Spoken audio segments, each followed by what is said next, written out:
And I would like to thank the folks at the World Puja Network for hosting us here every 2 weeks to share information and experiences that we have with all of you regarding the Center for the Study of Extraterrestrial Intelligence and DisclosureProject.org and the work we're doing on new energy systems through the OrionProject.org. And we're going to have a really interesting show today because we have a man with us who's been involved for a couple of years with CSETI and the contact protocols we've developed using higher states of consciousness and a number of other techniques for making contact with transdimensional interstellar civilizations. And this is a gentleman who has really had some amazing experiences just in the last year and a half or so. And he is just an amazing example of the kinds of developments that can happen when you really give yourself to the process and to the meditation protocols and techniques that we have developed. And his name is Dr. Bill Gray. He's a Stanford-trained medical doctor. He does really pioneering work in homeopathy, and he's actually developing an app for homeopathy that will be, I think, a really big breakthrough, and he may want to mention that as well. And he first started coming to things about a year and a half ago and came for a full week at Crestone, Colorado, back in 2011, I believe it was, and then has come to several of these expeditions since then. So without further ado, welcome to the show, Bill, and I'm so glad you can be here. Oh, I'm very pleased to be here myself. I'm on. Oh, great. Well, why don't you tell folks just a little bit about how you got involved in your experiences that began to develop, because it's really a great story. Well, it really is a lifelong thing, being interested in UFOs and so on. I come from an aviation family, and I've always been fascinated by what goes on in the sky and so on, but nothing really developed until just in the last, like you say, the last year and a half. I also was a meditator for about 40 years, but I also found using different techniques in meditation that I really wasn't getting anywhere. I seemed to be focusing too much on the techniques and didn't have any way of judging whether I was making progress or not, and that frustrated me. So when I heard about Steven's work with CSETI, I thought, well, if that's possible, then I'd really like to learn that. And so I signed up for first a 3-day program in Southern California that was actually very interesting and taught me that the meditative experiences that I could have were outstanding. But the real transformation happened when I was in Crestone for the 7-day program. And just to fill in what happens is we go out in the evening, late evening, and we're under the stars in a circle, and we all do several meditations, some of them guided by Steven, and some just on our own. And I was having my normal meditative experiences when Steven suggested that we could just literally ask for the ETs to show themselves to us in consciousness, and then also suggested that we could visit their planet. And so what happened to me was I took that very literally, and sure enough, an ET introduced himself to me, and it came inside my consciousness, unified with my consciousness, and took me to his planet.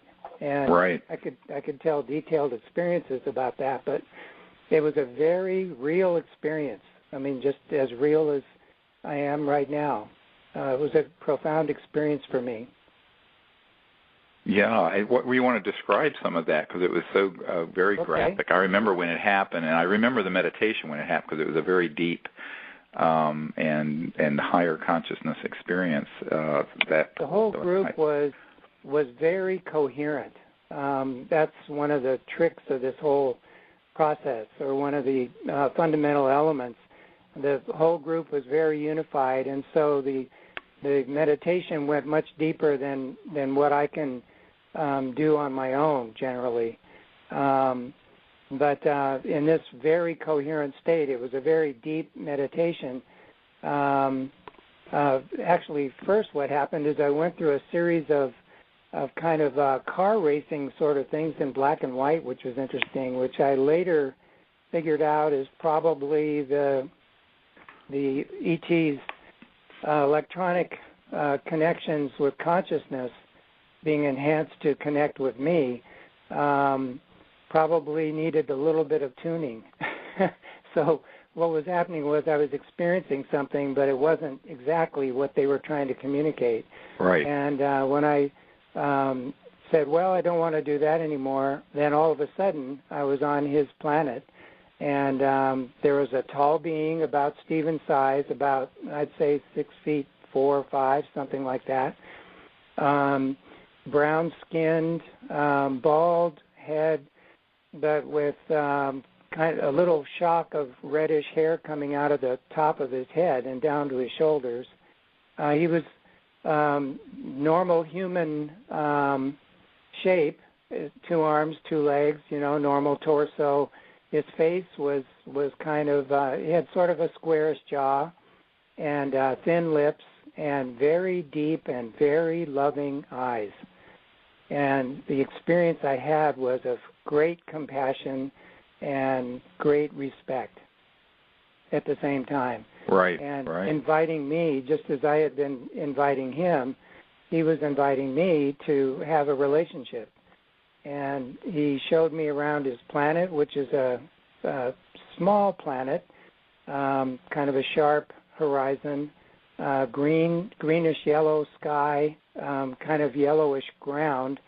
But actually we were walking on a portion of the ground that was jet black and very firm, which I later learned just from reading that is a sign of an early stage of development of a planet. That's right, right. Which I didn't know at the time. So it's an interesting confirmation. And we communicated telepathically, rapid-fire questions that I had, where he was from, which he didn't answer for security reasons, I understand. But what his job is as an ambassador. He lives mostly in space. And he's an ambassador to all kinds of planets that are undergoing transformation just like we are. And so he's anxious to make contact. And he's not the only one. They're all very anxious. It's just that we're not very open. So right. It took an opening on my part to be able to communicate with him. Since then, he's taken me on his craft, shown me around. As a matter of fact, later on in the week in Crestone, his craft showed up behind me in association with sounds that we've associated with him on my magnetometer. Right. And it's a very lyrical kind of symphonic type sound. And towards the end of the week, both happened. The magnetometer and one person in our group could see him in subtle form, and also a lot of the group saw the craft behind me. And when I turned around, it had the exact lighting that I saw when I was with him originally. Right, and I want to put in a little bit here for people who are new, that what's a lot of what Bill's talking about is the fact that these interstellar civilizations or technologies interface directly with thought and consciousness. And back in 1991, I wrote a paper that made its way through the aerospace industry and the CIA. I later learned about technology-assisted consciousness and also consciousness-assisted technology. And these are very high-voltage electromagnetic scalar systems that are longitudinal electromagnetic waves, meaning that they don't have the sine wave of normal electromagnetic waves such as light or microwave, and they are actually at multiples of the speed of light. And these technologies are so well developed and refined that they interface with lucid consciousness and what people, the mystic tradition would say, the astral dream state. And the reason these protocols work, because it's based on the Vedic understanding of the consciousness that's within us being this omnipresent field of the samadhi state, of the infinite mind, that we go through a series of protocols. We actually do a puja every evening, and then we do a meditation using a mantra, and then from there I take people on a journey, as it were, with an expansion of consciousness that begins to expand and experience the whole cosmos. And actually, you can go to disclosureproject.org. There's a whole training program for this on the website there that you can get. And the reason these are effective is because we use like iPhones and Androids and cell phones that are traveling at the speed of light. But if you're going from one star system to another, the speed of light is too slow, because it would take, they say, from the Andromeda galaxy, that's millions of light years away, it would take millions of years at the speed of light or at the speed of a radio signal or a cell phone signal for a signal to get there, and then millions of years to reply. So any of these interstellar civilizations that we, of course, have proven are here through the Disclosure Project work have to have technologies that drop out of linear space-time into these trans-dimensional or other dimensions, utilizing very advanced electronics that are these high-voltage, low-current systems that actually, if we could develop them here, would give us also free energy and anti-gravity on Earth, and we'll get into that in a moment. But in terms of contact protocols, the reason people have these experiences when they have a breakthrough like Dr. Gray is describing is because they have gone into a very deep and quiet state of consciousness that I help people develop that ability. And we're doing it as a group, and we're intentionally inviting the ETs to interface with us, and they do. And when you have that experience, then you'll suddenly find, once you make that connection, we'll have these magnetic field meters that pick up the change in the magnetic field that's around you. And these are used by electronics people to test devices and things, but we're out in remote areas where there is no electronic source of radiation or magnetic fields. And suddenly they will start making a sound that they don't make if you just put them up to a cell phone or a refrigerator or a microwave. They'll make these sort of very communicative. It's as if they're talking through the electronics. And in fact, that is what they're doing. They're connecting to the circuitry in an energy field that's nonlinear. And they're causing the magnetic field to shift in a way that these devices become a communication device. And you can actually feel and I know, Bill, you've experienced this, the emotion and the meaning of what they're communicating, even though it's through this, just this dumb box that you can buy for $200 that, picks up magnetic field changes around electronic devices. And so it's really amazing. And it's very specific to each being, and it's very communicative, and, well, it's just mind-blowing to people when they first experience it, I think. I've had a number of other experiences with other ETs, but I have to say that the communication that we do through the magnetometers are probably the most valuable to me. I go out about once a week. I live in the mountains, and I have a little clearing, and I just sit out there. And instantly, when I turn on the magnetometer, every single time for the last, every week for the last year and a half, they are there instantly. And now that I've met a number of other ETs, they all have their own signals, and they sort of all chime in at once. I mean, one after the other. And even just the night before last, there was a new ET. There was a dolphin ET that we just had a recent experience with in Borrego Springs. Laura was there, the one from Crestone. Another one I call Charmine. And they each express themselves one after another for 45 minutes straight. And the thing that I find most valuable is, as I meditate, that becomes like a biofeedback mechanism. The deeper I go, the more excited they get. And if I start getting tired or too cold or I want to go in, then I say to myself, just mentally, okay, that's enough for tonight, and they instantly shut off. They instantly stop communicating, which is not a magnetometer anomaly of some sort. And, for me, that's an extreme interaction with beings from all over the universe. It's just an amazing experience, and it's available to everybody. It is available to everyone, and it's interesting because now we have an iPhone and an Android app where the meditation protocols and techniques and all that's in there, and actually will turn your smartphone into a magnetometer. They'll turn it into a magnetic field meter, although your phone isn't going to be as good as one of these commercial devices that we use, and I know that Bill has gotten as well.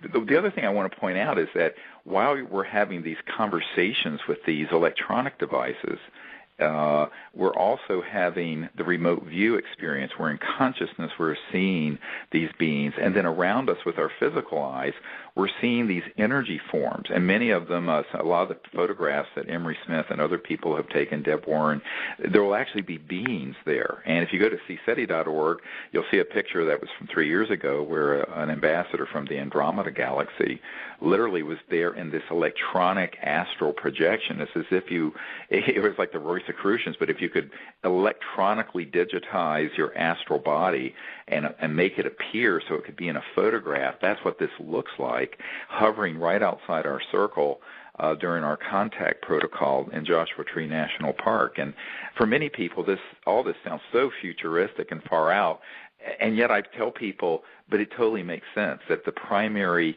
science of any interstellar civilization is the science of consciousness and this kind of knowledge, because once you go beyond the speed of light, you are in these other dimensions that are increasingly like a lucid dream or an astral body projection or a deep meditation that's very visual. And I always tell people that the number one way that humans have had contact with these other civilizations over the millennia of known human history have been in these sort of states of consciousness, although along with that we will then have these electromagnetic manifestations and even craft fully materialize around us or in the sky and fly over, which, of course, we have on videotape and photograph. But it happens on every dimension. So it's physical, it's electromagnetic, it's in thought and consciousness, and it's very personal because there's this deep personal and emotional and spiritual connection that begins to develop with these ETs, because they're actually very excited, is what I've been told for the last 20-some years that I've been training people to do this since 1990, that there are groups of people who are beginning to understand the science of consciousness and the science of the next millennium, of the ending of the Mayan calendar is next week, but it's really the end of that old world that's stuck in the box of linearity and 3D, and the opening of a whole another understanding where the conscious dimension of the cosmos, even scientifically, will be added to our culture in terms of higher states of consciousness and technologies that reflect that higher state of consciousness. And this is required in order for anyone to be an ambassador from Earth to these people, which is what we call our training program, as ambassadors to the universe, because we feel that unless someone becomes adept in this process of meditation and remote viewing and understanding this new cosmology that incorporates the conscious universe along with these new high-tech electromagnetic, very high-voltage scalar systems, they're not going to be able to understand any contact they're going to have with an ET civilization. They're not going to be able to even comprehend the various ways that ETs will manifest in your backyard or in your room or out under the stars in a national forest somewhere, because you'll have no foundation for understanding it, because we're dealing with civilizations that are anywhere from several 100,000 to several million years technologically more developed than we are now. And for us to begin to have an experience that begins to make any sense, we have to develop a paradigm and very specific technical understanding so that we can comprehend how they're interacting with this, what they're saying, how they're saying it. And that's what this whole week-long training process is for, although the week goes by very quickly, and we always feel like we should be there for a month or two. But people have had one of the great things about Dr. Gray is that he gave himself to this in a very pure-hearted way, and as I see it as the teacher of this, is that he gave himself to it in a way that was pure-hearted and wholehearted, and that's why he had these breakthroughs so quickly. And I've seen this happen before. The thing that keeps people from being able to do this is that their intellect gets in the way, and they say, I can't do this, or I won't do it, instead of just following the protocols and going with the flow of it. And if you kind of just give yourself and go with the flow of it, it's really easy. One thing I might add, just in case people aren't too familiar, is the fusion in consciousness that happens in communing with the ETs is not like a trance state. It's not like you're, becoming a medium and you're not yourself and you're becoming them. It's a real intimate connection with another consciousness, but with full awareness and respect, actually, for your own consciousness. So it's a two-way street interaction. Right. And you can always, if you decided that you were bored or you wanted to do something else, they are completely and totally respectful that way. And on the other hand, if you're very open and ask them to show what they're doing, what their daily life is, and all that sort of thing, they're perfectly happy to do that. Right, and the same begins to extend into the sort of more 3D aspects. I mean, I have found that when you open up a link to these interstellar civilizations, and you let them know that you're willing to let them communicate through a radar detector or a magnetometer, and that you're open to that, then it will happen, because they know that you put your awareness on it and that you're alert to that. So what my experience has been over the years is that this is an evolving thing, and I think another thing that's so beautiful is that they want it to be interactive, and they're not going to do things beyond what people are ready for. But if you're ready for it, then it's like, the sky's the limit. Or anything's the limit. Yeah, exactly. And that's what's so wonderful. And then it can continue in the lucid dream state, or, just in your own meditations when you're on your own. And I tell people that we're at this point. Right now, everyone thinks that this is sort of a cycle with the ending of the Mayan calendar and everything that is about Earth, but it's not. It's actually a universal cycle that this big Earth cycle is coinciding with. So what's happening is that we're syncing up with a big universal cycle of unity, of higher consciousness that is sweeping not just Earth, but the entire cosmos. And so there's this potentiation. And, within the next few hundred years, every planet in the physical cosmos is going to be united. And that process, though, is being accelerated right now. And so it's not just about world peace. It's about universal peace. It's not just about a new human cycle. It's a universal cycle. And so we're in a universal moment. And this is really an amazing thing to contemplate. And when you step into doing this, because I joke often that, Hillary Clinton isn't doing this, and she's our Secretary of State, and the UN Secretary Generals and the ones I've met with and dealt with personally aren't doing this. Therefore, who's doing this on Earth? Well, it has to be we the people, and it has to be people who have a certain level of enlightened knowledge about consciousness and remote viewing and very advanced electronic technologies, and how faster than the speed of light civilizations who are capable of reaching here might manifest. And there's this latest book we put out a couple years ago called Extraterrestrial Contact, Countdown to Transformation, which you can find at Amazon.com and also at etcontactnow.com. I think that if you look at that book, it has, kind of a synopsis of decades of these sorts of experiences from our group. And there's also a DVD that comes with it that has a number of really amazing images of contact that's happened over the years. But what we find is that it really doesn't matter where you are. A lot of people say, well, do you have to be, at Mount Shasta? Or do you have? I said, no. I mean, I think, Bill, you tell people you live out in an area in I'm in the mountains above San Jose, between San Jose and Santa Cruz, and there's really nobody around. Right. And so it's completely isolated, but it happens every single night for me.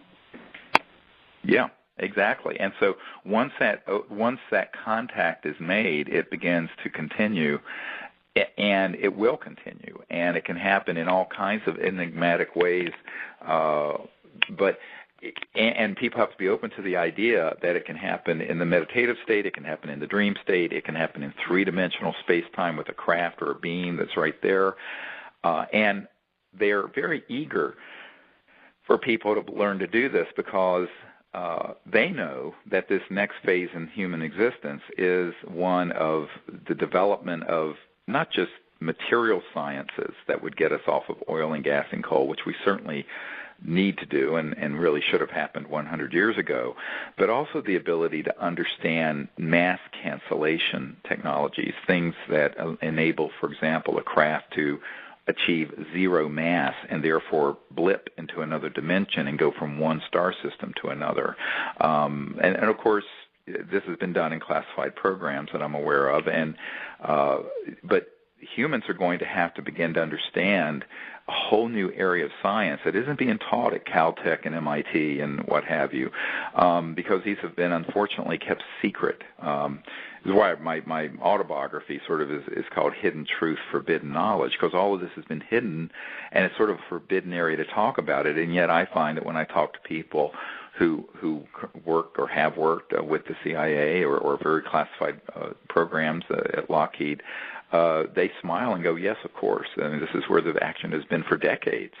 But the public doesn't know. What we're trying to do is bridge this big gulf, not only in terms of science and technology, but in consciousness and understanding, but put it into a paradigm of, instead of it just being a material science, it's really the foundation of a whole new understanding of reality, of ourselves, and it crosses into the healing arts, it crosses into communication systems and into our whole place in the cosmos. And while it's not a religious undertaking, it's a spiritual undertaking, because the root of it is the understanding of this, the oneness of consciousness and mind that is the foundation of all existence. And even physical material existence is actually consciousness phasing and resonating as atoms and subatomic particles and quarks and photons and what have you. And so once you begin to understand how the science of consciousness integrates into the new physics and these new energy sciences, but also that these technologies that are communication devices that ET civilizations have, those interface with clear, coherent thought emanating from a deep and quiet level of consciousness as easily as you and I deal with talking on a cell phone. And that sounds really magical to people when they first hear about it, and they think, oh, this can't be, and it's crazy.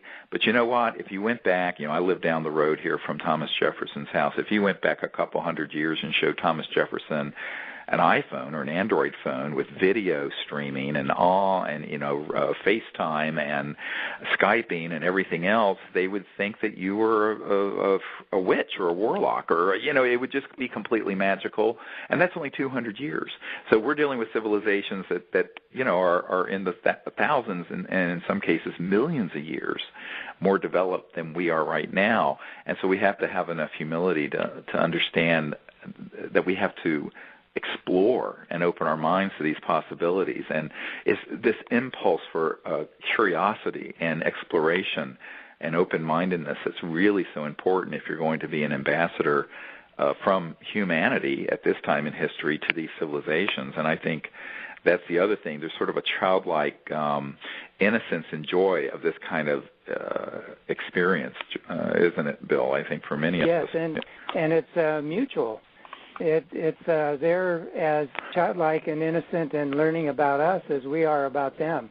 Right. I mean, they're far advanced, but they, for them, unity in consciousness is literally unity in the entire cosmos, and change is happening all over the place. So the changes that we're undergoing here are just as important to them as any of the changes that they have in their daily life.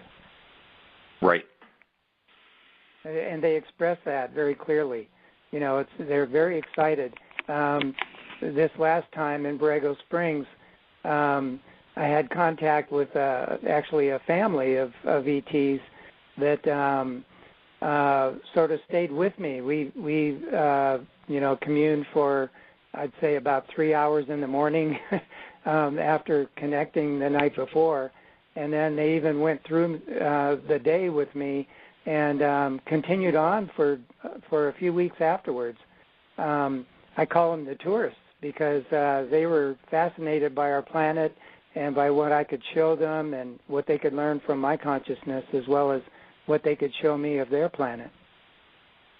Yeah, no, and that's how they really are excited about that. And the other thing that I found is that in the last couple of years in particular, there seems to be something that shifted with the work we've been doing, and that is that there are, at every one of these expeditions, there seem to be new civilizations that are being introduced to humans, meaning Homo sapiens from Earth, for the first time.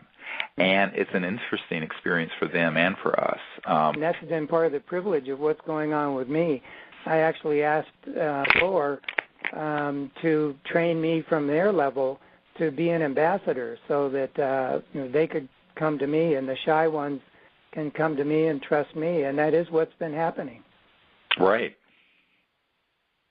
Well, and I think that's one of the things many people keep having happen after they come on these expeditions, and it begins to evolve, and then there are new groups that get introduced, and it really becomes very personal with these individuals, very similar to what happened, the night that my good friend and person who'd worked with me for years during the 1990s, that Sherry Adamek passed away. That night, she, in her spirit form, introduced me to this ET who I had never seen before, that I call Kindness, because she's sort of an incarnation of just pure kindliness. And this particular ET usually appears in a bluish-white craft, and virtually every expedition we've been on since 1998 for 14 years, this being has appeared in that craft, fully materialized in the atmosphere and film. And we all have seen it. Yes, everyone has seen this. And it becomes a very personal, longitudinal experience. And I think that's part of the dynamic. And as Rupert Sheldrake talked about, this morphogenic field is being created where, because enough people now, thousands of people are doing this in hundreds of locations all over the world, dozens of countries all over the world, that it's creating a shift in consciousness that's potentiating this future of integration between Earth and these other civilizations, and that more and more civilizations are being introduced to humans at this time in our history, even though the entire planet obviously isn't quite ready for prime time. We have a lot of wars and dysfunction and injustices and criminality and murderous behavior going on, and yet there's always got to be the leading edge pioneering group, and that's kind of what people who feel moved to do this end up being called to do. And in terms of the transformation that I personally experienced, and I think others have too, there's nothing special about what's happening with me. It has had a profound effect. I mean, the meditation is validated for me in ways that I've never had before in 40 years of meditation experience. Now I know exactly what I'm experiencing all the time, and it's fed back to me very directly. But more than that, I noticed a change in my orientation towards life. When, things go wrong, I don't know, the power goes out or the phones go out or the internet goes out or, in practice things aren't going the way they should be. It used to be that I would get, appropriately upset about these things. And now I find that there's a lot more serenity because I'm seeing things from a much broader perspective, and in the infinity of the whole thing. All of these are just changes, and they're not anything so profound that I have to get overreactive about them. So I have to say the transformation that I've learned through the CSETI experience, and specifically, Steven, through your meditation training, has had a profound effect on me. Well, thank you. I think a lot of people, the only reason I keep doing what I'm doing is because of people like you who really are getting benefit, that are able to move forward. My aspiration has always been that I can share what I know to the point that I'm irrelevant. so I could depart the thing. Well, you haven't achieved that yet. Yeah, I think I have actually. But by the way, those people who are we've been asking, people have asked, there are no more of these expeditions this year. There will be one in early February of 2013 on this island that we go to in the Gulf of Mexico. It's called Marco Island, Florida. And it'll be a week-long expedition, and you can find out about that at etcontactnow.com. That's etcontactnow.com. And I think there's still a few positions open for that for in February. And then there's also a schedule where we are planning to do, of course, our week-long event in Crestone and also up at Mount Shasta in the summer and in the desert Southwest. And we're also going to be going to England to the crop circles, and we're going to spend a whole week. It's a little different because there's less didactic and training. This is for people who really get that already, because during the day we're actually going to new crop circles, and we do sort of teaching periods and meditations in the crop circles during the day, and then we have this fantastic 1,800-acre farm that's near Alton Barnes, where the landing of the ET craft in '92 happened with CSETI, but also where many of the most incredible crop circles have appeared over the last 20 or 30 years. And that will be in July in England. So all that information for the people who want to come is at etcontactnow.com. And what we're planning to do is also, it's looking like the film Sirius will have enough of it completed that we're hoping that we will be at well, first of all, I'm going to be at Sundance, just doing a small sort of a trailer clip of the film, and then we're planning to also be at South by Southwest, and around that time in March, have perhaps a 3-day expedition out in the hill country of Texas, which should be a lot of fun. So we haven't planned the dates of that yet, but just stay tuned. And if you want to get on our mailing list, you can go to the website and sign up for our information and newsletters and everything for free. You can do that at any of the sites, disclosureproject.org or ET Contact Now. And what we'll do is let you know when we get those dates hammered down. This is all it's very dynamic because the production company is still working on the film, and we still have some production elements to do with the genetic work on this little ET body that you have heard about that we've worked on. You can see the updates for that, by the way, at Sirius.neverendinglight.com. And we have a professor of genetics who's one of the most renowned geneticists in the world setting up and running the genetic test. And we've also had other experts look at this small ET specimen, which we think is a 1 to 2 year old baby, that has looked at it and has concluded that it, number one, is not an aborted fetus, and number two, does not conform to any known skeletal genetic defect or malformation.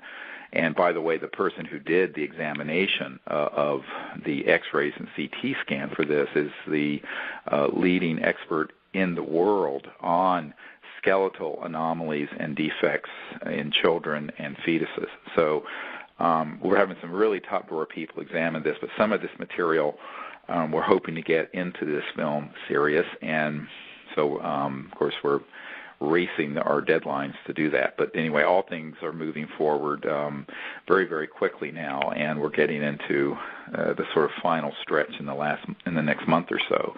So even though the film won't be completely finished, we're going to do a presentation and have a trailer that we can show at Sundance this year, which is in January, and then we hope we can have the whole thing finished in time for South by Southwest, which is, of course, the big film and technology conference that's in Austin, Texas every year. Interestingly about that, there's a group called the Foo Fighters, and Dave Grohl will be the keynote speaker at South by Southwest, and of course he's quite interested in UFOs, and in fact the word Foo Fighter is from World War II, and it was used by the military. It came from the word foe, fire, and firefighters. That were these UFOs that were flying all around our aircraft during the war with Germany. And it was interesting because at that time, the Foo Fighters, not the rock group, but the things that were actually in the air flying around our aircraft, we thought it was a secret Nazi weapon, but the Nazis thought it was a secret Allied weapon because the same thing was happening to them. And a good friend of mine, who I think, Bill, since you're a doctor, you'll enjoy this, who is a hematologist, pathologist in Denver, John Altshuler. Dr. Altshuler was the nephew of General Jimmy Doolittle, and General Doolittle was a very famous general in World War II. And FDR, Roosevelt, sent General Doolittle over to Europe to look into what in the hell these Foo Fighters were. And he came back to the White House, and General Doolittle told President Roosevelt, well, sir, those are, quote, and I'm quoting here, interplanetary vehicles. So people wonder how long there has been interest in investigations on this, and it goes at least back to then, if not before. And this, I know, is a very reliable account because Dr. Altshuler was as straight a shooter as they come, and he was told this directly by General Doolittle, who was his uncle. So I think that, you know, when you it's sort of an interesting confluence that we're going to be wrapping up this film in time for it to be at South by Southwest. And the lead guy for this rock band, the Foo Fighters, which is one of the largest in the world now, is the keynote speaker, and the name of his band is basically means UFO. I mean, that was what a UFO was called in the European theater of operations during World War II. So I think it's all quite an interesting set of coincidences and very exciting.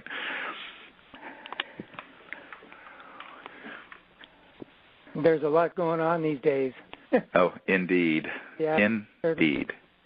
You know, I asked my ET team, if you want to call them that, about the upcoming 21st of December thing, and their take, I mean, because I have friends who talk about this, and they've got all these doomsday scenarios in their head, and, you know, even if it's on a subtle plane, it's going to be such a radical change that nothing will ever be the same again and all this kind of thing.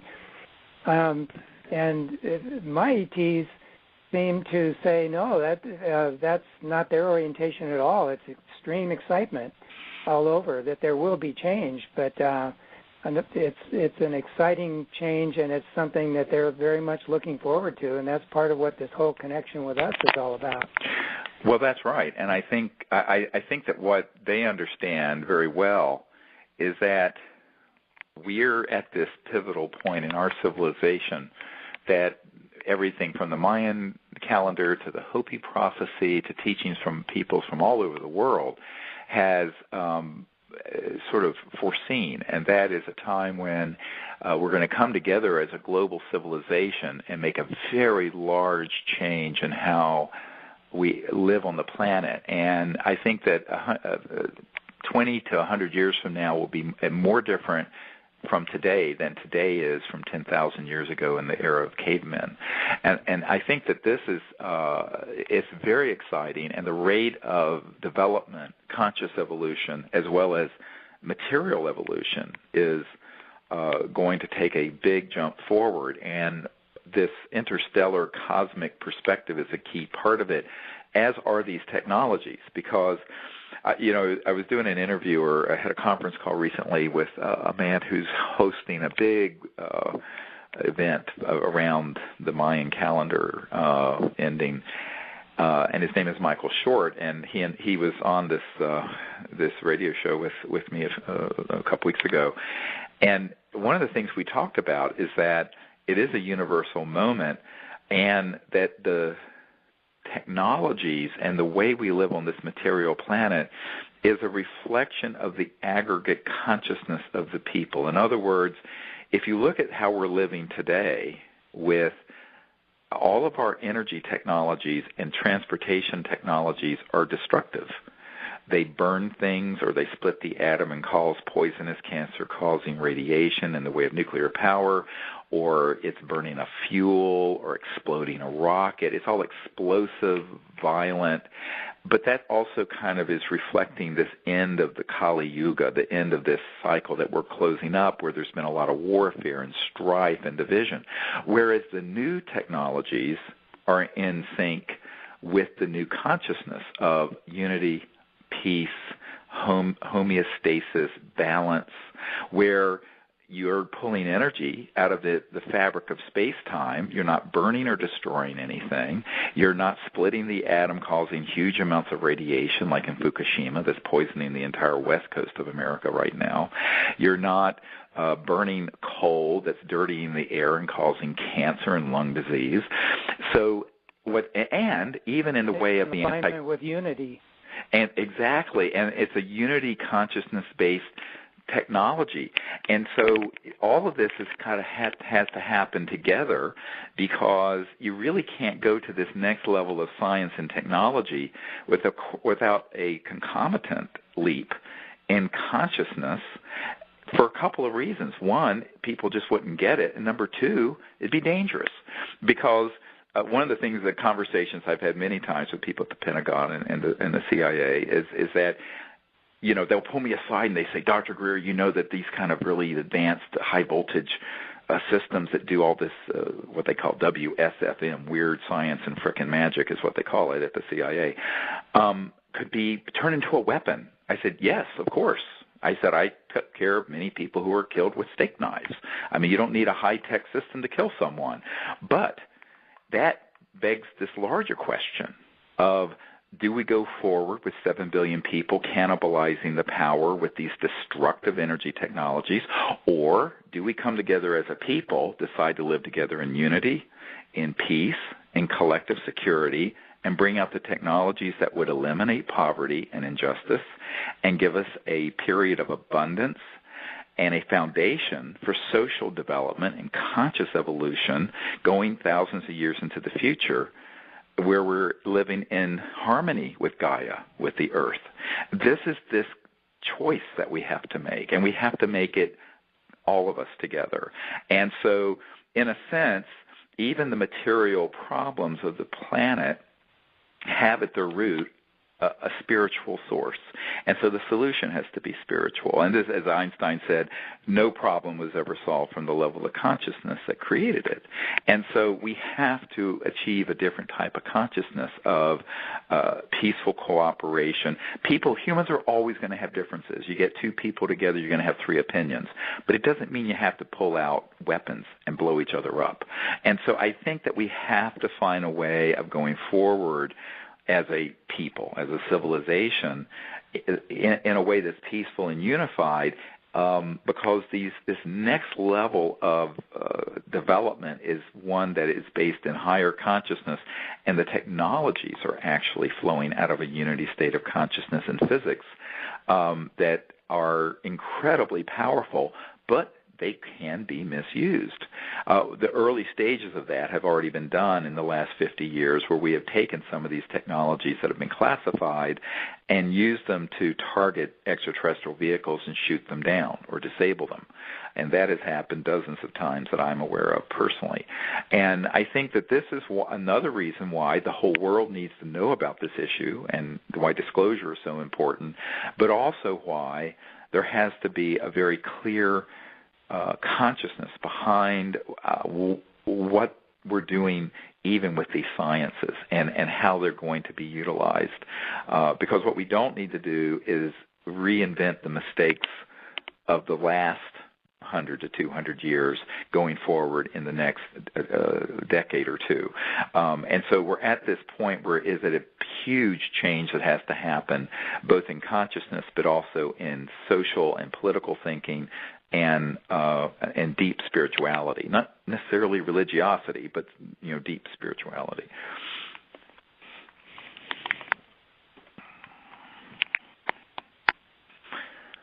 Oh, well, personally, actually, in the same direction, and this is not a plug or anything, but just to talk about how all this has affected me, is that I've started a new company based on the whole idea of unity and bringing new energies into the world.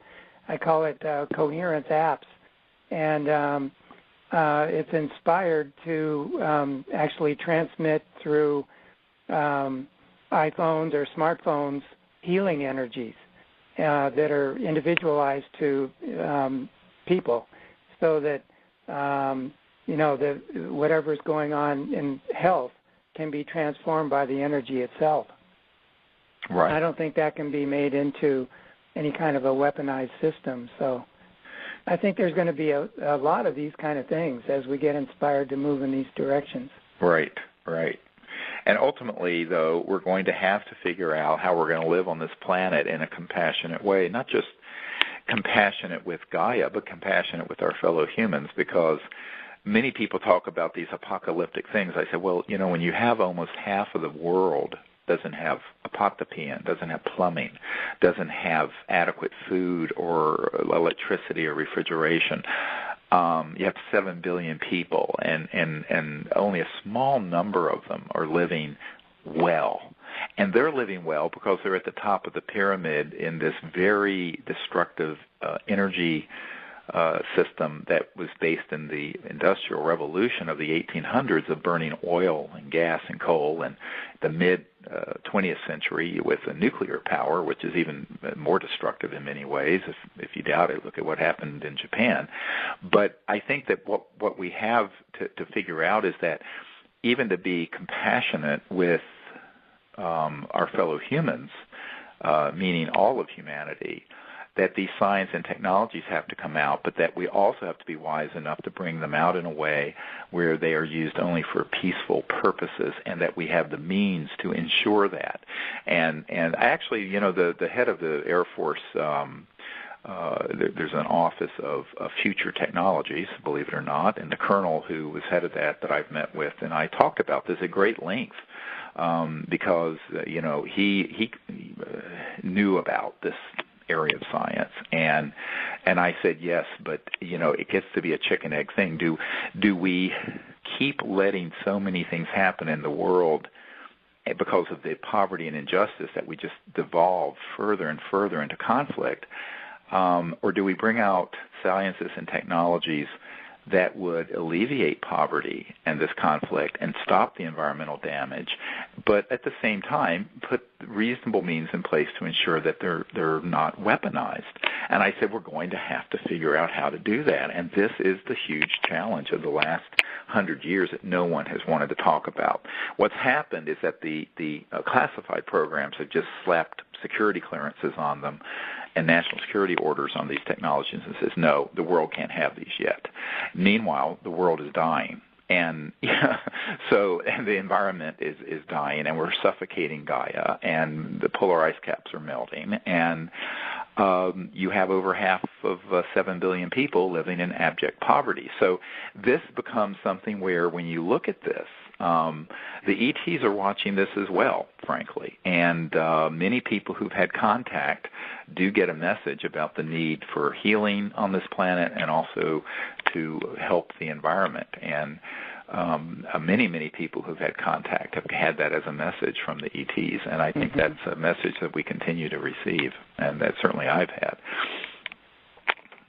So, well, I think we're about out of time. I don't know if you have anything else you want to share in the next couple of minutes, Bill, about your experiences, because you've had such great ones over the last couple of years. Well, the main thing to communicate that I would say from my own experience is that anyone can actually do this. I mean, literally, there's nothing, this is not false humility. There's nothing special about me that made me available to do this. I think it's just the willingness to actually do it. Give yourself permission to actually do it. Right. And the techniques are developed through CSETI and through Steven's, DVDs and books and everything to get yourself ready for it. And then it's just a matter of actually taking the step and doing it and believing that it can happen. Right, and if you think it can happen, it will, and if you think it can't, it won't. Exactly. And so much of it has to do with your realizing that those of us who are this is why I love the growing circle of people from all walks of life who are having this experience. I mean, a few years ago, there was an old talk show host named Art Bell who had a show on Coast to Coast AM, and he'd like for me to be on his show. And he had a contest at one point to see if people could really remote view, and so he had put something on his refrigerator with a magnet and asked for people to remote view it. And it was sort of a contest that he did to see if anyone could really do that. And the person who called in and who got it was a man named Bob Haregrove, who lives in the San Diego area, who had come to a couple of the CSETI week-long expeditions where we teach these meditation and remote viewing techniques, and he nailed it precisely. And this guy he's sort of a saw-of-the-earth guy, and a title examiner and real estate guy. I mean, he wasn't sort of a guru that had spent 18 years on a bed of nails or done any esoteric ascetic training. And I remember Art Bell going, "My God, this is exactly correct, and you're the only person. How did you?"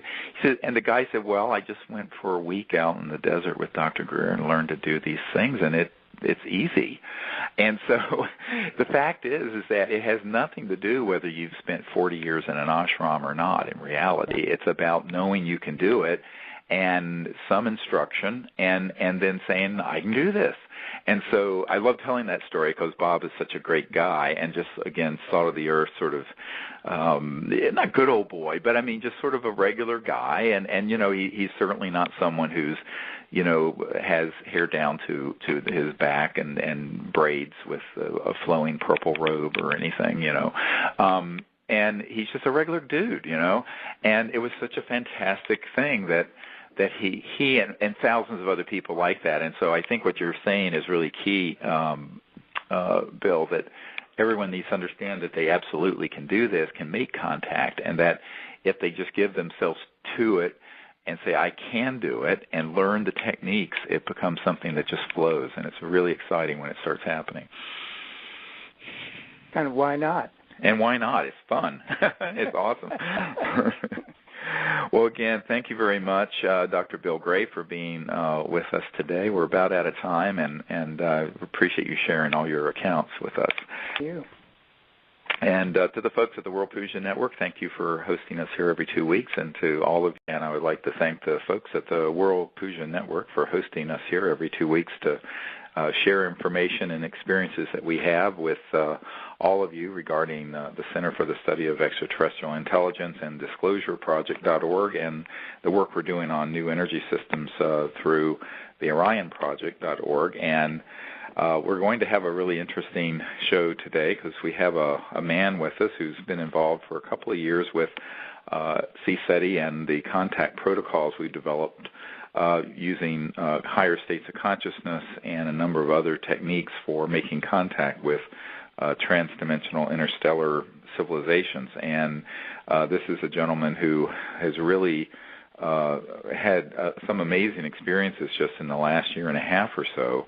And he is just an amazing example of the kinds of developments that can happen when you really give yourself to the process and to the meditation protocols and techniques that we have developed. And his name is Dr. Bill Gray. He's a Stanford-trained medical doctor. He does really pioneering work in homeopathy, and he's actually developing an app for homeopathy that will be, I think, a really big breakthrough, and he may want to mention that as well.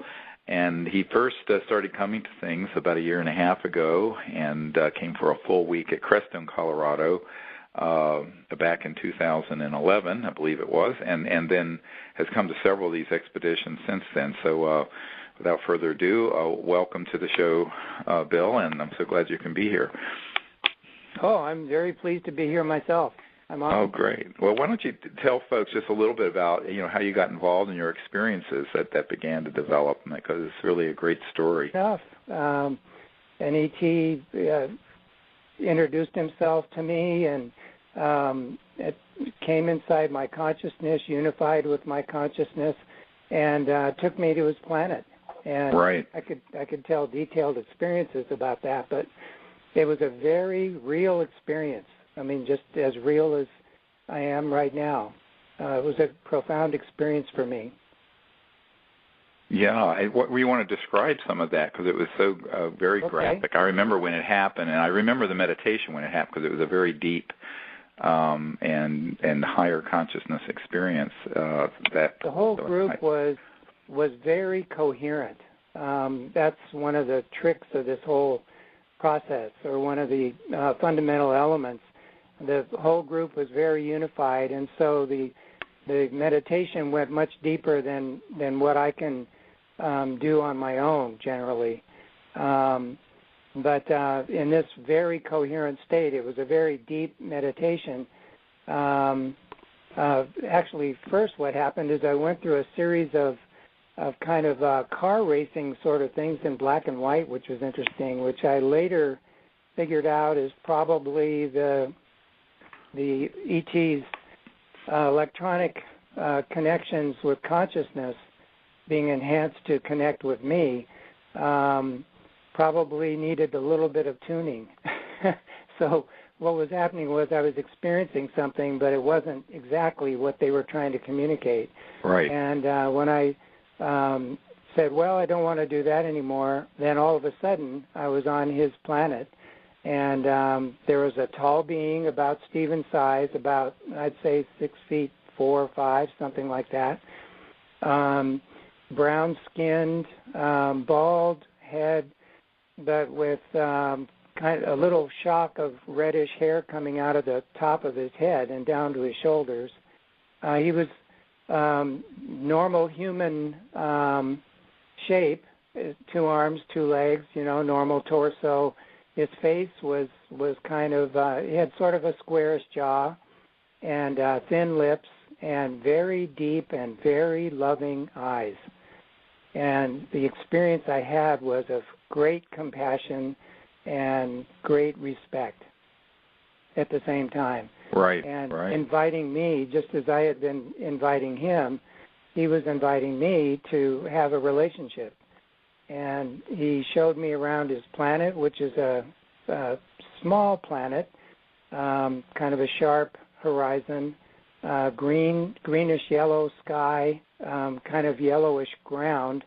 But actually we were walking on a portion of the ground that was jet black and very firm, which I later learned just from reading that is a sign of an early stage of development of a planet. That's right, right. Which I didn't know at the time. So it's an interesting confirmation. And we communicated telepathically, rapid-fire questions that I had, where he was from, which he didn't answer for security reasons, I understand. And And but what his job is as an ambassador. He lives mostly in space, and he's an ambassador to all kinds of planets that are undergoing transformation, just like we are. And so he's anxious to make contact, and he's not the only one. They're all very anxious. It's just that we're not very open. So right. It took an opening on my part to be able to communicate with him. Since then, he's taken me on his craft, shown me around. As a matter of fact, later on in the week in Crestone, his craft showed up behind me in association with sounds that we've associated with him on my magnetometer. Right. And it's a very lyrical kind of symphonic type sound. And towards the end of the week, both happened. The magnetometer and one person in our group could see him in subtle form, and also a lot of the group saw the craft behind me. And when I turned around, it had the exact lighting that I saw when I was with him originally. Right, and I want to put in a little bit here for people who are new, that a lot of what Bill's talking about is the fact that these interstellar civilizations or technologies interface directly with thought and consciousness. And back in 1991, I wrote a paper that made its way through the aerospace industry and the CIA. I later learned about technology-assisted consciousness and also consciousness-assisted technology. And these are very high-voltage electromagnetic scalar systems that are longitudinal electromagnetic waves, meaning that they don't have the sine wave of normal electromagnetic waves such as light or microwave, and they are actually at multiples of the speed of light. And these technologies are so well developed and refined that they interface with lucid consciousness and what people, the mystic tradition would say, the astral dream state. And the reason these protocols work, because it's based on the Vedic. Well, it really is a lifelong thing, being interested in UFOs and so on. I come from an aviation family, and I've always been fascinated by what goes on in the sky and so on, but nothing really developed until just in the last, like you say, the last year and a half. I also was a meditator for about 40 years, but I also found using different techniques in meditation that I really wasn't getting anywhere. I seemed to be focusing too much on the techniques and didn't have any way of judging whether I was making progress or not, and that frustrated me. So when I heard about Steven's work with CSETI, I thought, well, if that's possible, then I'd really like to learn that. And so I signed up for first a 3-day program in Southern California that was actually very interesting and taught me that the meditative experiences that I could have were outstanding. But the real transformation happened when I was in Crestone for the 7-day program. And just to fill in what happens is we go out in the evening, late evening, and we're under the stars in a circle, and we all do several meditations, some of them guided by Steven, and some just on our own. And I was having my normal meditative experiences when Steven suggested that we could just literally ask for the ETs to show themselves to us in consciousness, and then also suggested that we could visit their planet. And so what happened to me was I took that very literally, and sure enough,